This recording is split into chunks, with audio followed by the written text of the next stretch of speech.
ভারতে গিয়ে টি-20 বিশ্বকাপে খেলবে না বাংলাদেশ, এটা নতুন খবর নয়, তেমনি শতভাগ নিশ্চিত নয়। তবে শেষ পর্যন্ত ভারতে গিয়ে লিটন দাসের দল না খেললে কি অ্যাকশন নেবে আইসিসি, সেটাই নতুন খবর।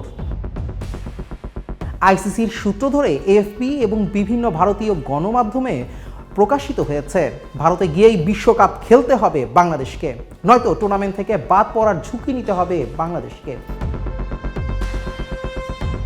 আনুষ্ঠানিক বিবৃতি না হলেও নেট দুনিয়ায় এই খবরই ভেসে বেড়াচ্ছে। একই সঙ্গে সি গ্রুপে বাংলাদেশের বদলে বিশ্বকাপে জায়গা না পাওয়া দলগুলোর মধ্যে র্যাঙ্কিংয়ের শীর্ষে থাকা স্কটল্যান্ডকে সুযোগ দেওয়া হবে আইসিসির মেগা ইভেন্টে।